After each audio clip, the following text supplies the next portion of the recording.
Bonjour à tous et à toutes. Aujourd'hui, je vais répondre à une question qui m'a été posée, à savoir comment aider une personne borderline qui souffre de conduite dangereuse. Donc là, la personne m'a posé la question pour les addictions, par exemple au jeu, et les conduites automobiles dangereuses. Donc il peut y avoir addiction au jeu, à la drogue, à l'alcool.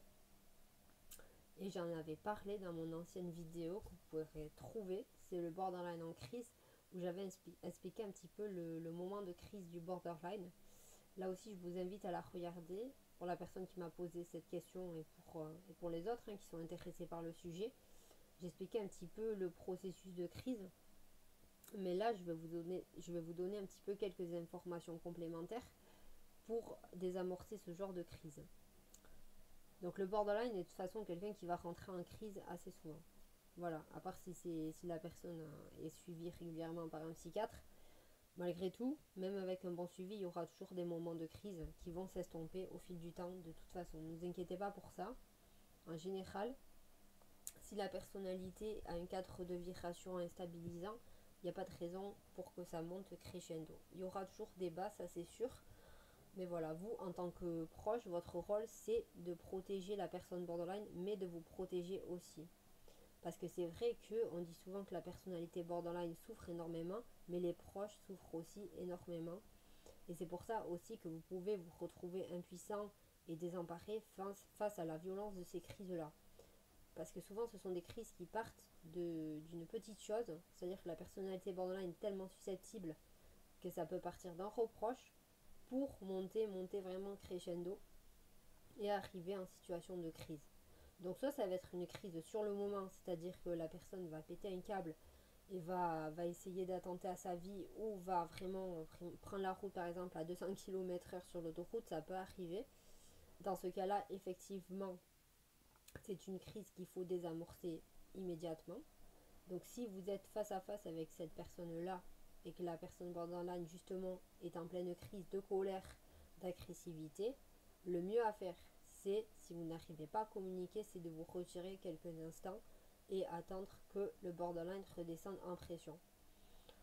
Donc ça peut paraître fou, mais en général, le borderline monte très très vite dans l'angoisse et dans l'énervement, mais va redescendre tout aussi vite. Ce qui explique le lendemain les sentiments de culpabilité, enfin le lendemain ou quelques heures après, ça change très très vite. Les sentiments de culpabilité, de honte, même si cette personne ne vous le dira jamais, elle aura honte d'être rentrée en crise, d'avoir eu des gestes violents envers elle-même, voire même envers vous, enfin violents verbalement ou physiquement dans le pire des cas. C'est une personne qui va vraiment regretter, même si on dirait pas comme ça. Et là, l'erreur à ne pas faire, c'est justement de porter un jugement négatif. C'est-à-dire que la plupart des personnes vont avoir tendance à pointer du doigt le borderline, voire même à l'abandonner dans le pire des cas. Ce qui peut être compréhensible d'une part, je ne jette pas la pierre, on fait ce qu'on peut comme on fait ce qu'on peut avec les moyens qu'on a. Si on ne se sent pas assez fort pour gérer une personne borderline en crise, il ne faut pas culpabiliser non plus, c'est qu'on n'a pas les épaules nécessaires pour.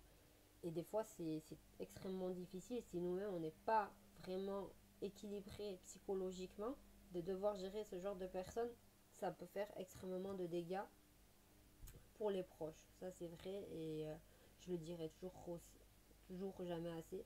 Effectivement, il y a beaucoup d'abandon au niveau des borderline, mais souvent, c'est dramatique, mais c'est suite à ces crises-là ou à ces conduites dangereuses. Donc pour revenir au moment de la crise, je vous ai conseillé voilà, de vous retirer si vraiment la communication est impossible.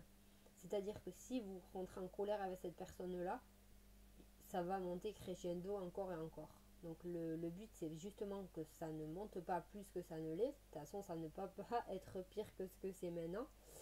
Retirez-vous un petit peu, dites-lui, bon écoute je vois qu'en ce moment on ne peut pas parler. Je suis là pour toi si tu veux me parler quand tu seras calmé. Voilà, sinon moi je ne suis pas là pour prendre des remarques désobligeantes, d'en prendre plein la gueule, je suis pas là pour ça. Moi, il n'y a pas de souci, tu vas pas bien, je l'entends, je le comprends, mais moi je suis là pour toi, mais avant calme-toi et après viens me parler. Moi je ne suis pas là pour tout ramasser en pleine figure. Voilà ce que vous voulez dire, c'est-à-dire que vous posez vos limites, parce que le but aussi c'est de vous protéger, vous, et protéger la personne borderline aussi, mais pensez à vous aussi et mettre vos limites, quitte à vous retirer quelque temps. Ça ne veut pas dire que vous l'abandonnez. La personne va s'énerver parce que souvent, quand vous allez un petit peu vous retirer, elle va chercher un petit peu à vous chercher encore plus pour voir jusqu'où vous allez aller, pour l'aider. Mais il y a un moment où il faut temporiser la situation, quitte à se mettre assis à côté et se dire, voilà où on en est, pourquoi tu réagis comme ça, moi je suis calme, il n'y a pas de raison que tu montes dans les tours comme ça. Bon, ça c'est dans le meilleur des cas, c'est quand le borderline est raisonnable. Quand le borderline est vraiment irraisonnable et part dans des délires pas possibles, comme voilà, prendre l'autoroute à 200 km/h, se noyer dans une drogue, dans l'alcool, pour évacuer tous ces sentiments de colère et d'angoisse. Dans ce cas-là, effectivement, il est nécessaire de faire appel à une aide extérieure, quitte à appeler les urgences. Les urgences psychiatriques souvent sont formées à prendre en charge ce type de patients. Donc ce sont des personnes qui seront plus habilitées que vous justement à gérer cette crise-là et à la désamorcer parce qu'elles ont les compétences requises. Vous pouvez être là, vous pouvez être une béquille, mais il y a un moment où quand vous voyez que la personne borderline est trop en danger, il faut la protéger aussi, quitte à passer par les urgences psychiatriques. Ça ne veut pas dire forcément qu'il y aura une hospitalisation, il y aura peut-être une hospitalisation de nuit, mais c'est pour mettre en sécurité la personnalité borderline. Donc si vraiment vous voyez que ça part trop loin, n'hésitez pas à appeler les urgences psychiatriques le plus proche possible pour avoir une aide extérieure. Sinon, quand la personnalité borderline souffre d'addiction, donc d'addiction au jeu par exemple, à l'alcool et à la drogue, ça serait bien de communiquer en fait pour lui faire ouvrir les yeux un petit peu, même si c'est difficile. Cherchez à savoir ce qui provoque en elle ce besoin de se ruiner le moral et la santé dans ces choses-là. Lui demander clairement qu'est-ce qui ne va pas, pourquoi elle fait ça. Mais il faut demander à un bon moment en fait. Il ne faut pas le faire quand la personne est en crise, ça sert strictement à rien. Et pour aussi un petit peu désamorcer ce genre de conflit de la personnalité borderline envers elle-même, parce que c'est un conflit intérieur au final, parce que la personne va chercher à l'extérieur des addictions, des conduites dangereuses pour pallier elle-même son besoin d'angoisse, mais que ça suffit. Donc ça peut être difficile à gérer. Et excusez-moi, c'est mon chat, il fait un petit peu son lion. Oui, donc non, ça peut être difficile à gérer, mais dans ces cas-là, l'important, voilà, c'est une communication saine. C'est-à-dire que vous pouvez lui dire, si vous êtes blessé par tous ces comportements et que vous vous sentez désemparé, au lieu de la pointer du doigt, ce qui ne va rien arranger du tout, c'est-à-dire ne dites pas ce que tu fais c'est pas bien, tu es malade, il faut te faire soigner. Non, ça ne marchera pas, ça. Au contraire, ça va encore plus accentuer le mal-être. C'est de dire le comportement que tu as envers toi me blesse, me fait du mal. C'est-à-dire que quand tu te fais souffrir, je souffre aussi de te voir souffrir. Ce n'est pas contre toi, tu as tes émotions à toi, moi c'est mes émotions, ça m'appartient. Donc je souffre de cette situation, mais ça m'appartient. Voilà, je tiens à te le dire, moi je peux être là pour toi, mais je ne peux pas tolérer ce genre de comportement sur la longue durée. Voilà. Parce que quand tu te fais du mal, tu me fais du mal aussi. Si vous employez ces termes-là, c'est-à-dire que si vous avez une communication basée sur le respect et l'empathie, il n'y a pas de raison que le borderline ne se remette pas en question. Là où il y aura des problèmes, c'est si vous commencez à rentrer dans le jugement négatif, dans l'énervement, dans la culpabilisation, aussi dans l'abandon, parce que vous pouvez avoir envie de partir. Là, effectivement, même si je ne vous jugerai jamais, ça va plus qu'enfoncer la personnalité borderline qui va encore plus s'enfoncer dans ses addictions, dans ses conduites automobiles dangereuses. Mais si vous avez la patience et l'empathie nécessaires pour installer une communication non violente, lui faire part de vos sentiments d'impuissance aussi, lui dire que vous tenez à elle ou à lui, mais que ces comportements vous affectent parce que vous tenez à cette personne et que vous êtes prête à l'aider, mais vous n'êtes pas prête à tout accepter non plus. Effectivement, là, il y a moyen de faire quelque chose. Voilà, mais ça, c'est uniquement quand la personne est redescendue en pression. Pendant la crise, c'est même pas la peine. Pour les problèmes d'addiction aussi, voilà, il faut chercher à comprendre d'où vient ce besoin-là de, de se mettre ivre d'alcool ou de drogue ou d'aller dépenser tout son argent.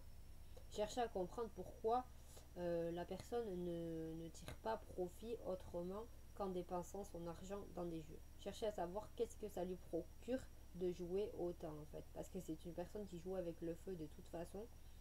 Et si vous-même vous n'arrivez pas à comprendre ce mécanisme-là, n'hésitez pas à vous faire aider. N'hésitez pas à, quitte à organiser une thérapie avec la personnalité borderline et avec vous-même, accompagné d'un thérapeute pour comprendre les origines de ces mécanismes-là, des mécanismes de défense. De toute façon, c'est contre la peur et l'angoisse. La personne ne peut pas faire mieux que ce qu'elle fait maintenant. Malheureusement, c'est comme ça. Elle peut faire mieux, mais pour ça, elle a besoin d'encadrement et d'un cadre sécurisant. Donc l'important, c'est vraiment lui donner cette sécurité-là, en lui montrant que vous êtes là, mais vous n'êtes pas non plus le paillasson qui doit tout ramasser en pleine figure. Vous méritez le respect et vous respecterez cette personne si elle vous respecte aussi. Si vous voyez que la situation part trop loin, effectivement, là, il est important de demander une aide extérieure. Mais sinon, faites-vous respecter et protégez la personne borderline et protégez-vous vous-même aussi. C'est possible, voilà. Vous pouvez protéger la personne borderline, mais vous ne devez pas non plus vous mettre en danger vous-même psychologiquement. C'est ça qui, euh, c'est ça qui est important parce que c'est vrai que quand on voit une personne qu'on aime partir à 200 km sur la route ou encore j'en passe, il peut y avoir plein d'autres conduites dangereuses, ça peut faire extrêmement peur et vous pourrez rentrer dans un état de panique indescriptible. C'est pour ça qu'il est important de se faire aider absolument quand ça va vraiment trop loin. Et ne pas vous culpabiliser, ce n'est pas de votre faute si par exemple vous avez dit quelque chose qui a blessé la personne, ne le prenez pas pour vous. Dites-vous bien que la personne ne peut pas faire autrement que ce qu'elle fait et c'est sa souffrance du passé qui parle. Mais vous n'êtes pas le punching ball de service, vous ne pouvez pas tout accepter non plus. Vous pouvez être là, vous pouvez la protéger, mais en contrepartie, il faut aussi du respect. Et pour les conduites addictives, l'alcool, la drogue, je vous l'ai dit, c'est aussi se faire aider. Moi, je pense qu'à un moment, on peut avoir toute la bonne volonté du monde. Si la personne est vraiment ancrée dans ces problèmes-là d'addiction, le mieux, c'est quand même de consulter un thérapeute. Il y a un moment où parler, des fois, ça ne suffit plus. Vous pouvez être là, mais faites-vous aider aussi. Aidez-vous et aidez cette personne aussi à sortir de ces mécanismes-là qui ne feront qu'empirer la situation. En attendant, vous, essayez d'adopter une communication non violente, de rester stable, surtout stable, équilibré, face à une personne qui en face est vraiment déséquilibrée en moment de crise.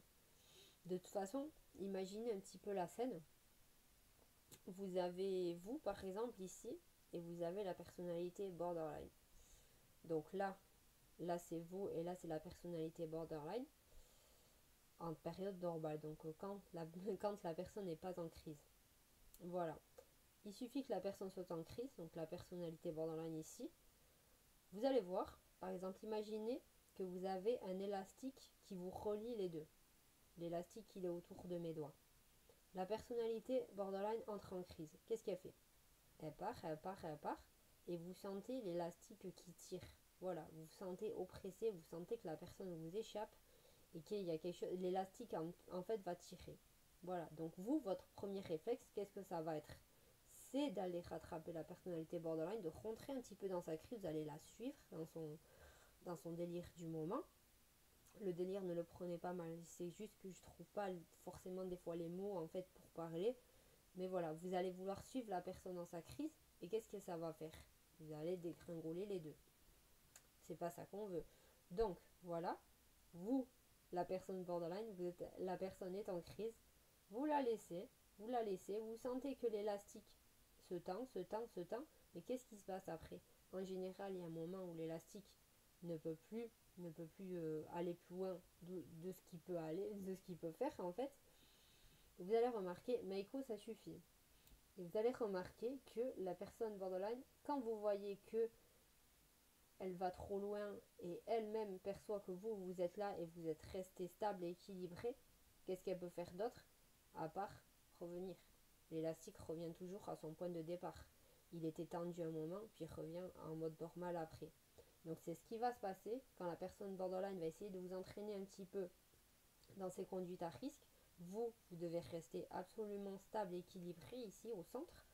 Et vous verrez que si vous faites preuve de patience et de tolérance, d'empathie nécessaire, mais aussi de respect envers elle-même et envers vous, c'est-à-dire en vous faisant respecter et en adoptant une communication non violente et en vous faisant aider si nécessaire, donc c'est-à-dire que vous devez vraiment incarner la stabilité, vous verrez que l'élastique qui relie la personnalité borderline et vous reviendra. Donc c'est-à-dire que la personne reviendra à vos côtés. Dans le meilleur des cas. Dans le pire des cas, voilà, ce sera la psychiatrie qui vous aidera. Mais sinon, si vous suivez mes conseils, il ne devrait pas y avoir de problème. Imaginez-vous vraiment que vous êtes relié par un élastique.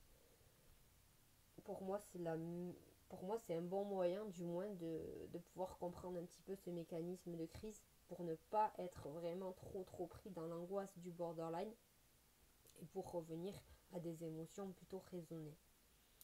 Donc voilà, j'espère que je vous ai éclairé un petit peu sur le sujet, que j'ai été claire. Et n'hésitez pas si vous avez d'autres questions, je serai contente de pouvoir vous répondre. Vous pouvez aussi me joindre par question sur mon compte Instagram parce que des fois je fais pas tout le temps des vidéos, mais vous pouvez me contacter. J'ai mis mon compte en dessous de la vidéo si vous avez d'autres questions. Je vous répondrai par écrit dès que je peux et je continuerai à faire des vidéos. Mais en attendant, je vous souhaite une bonne journée à tous et à toutes et à très bientôt.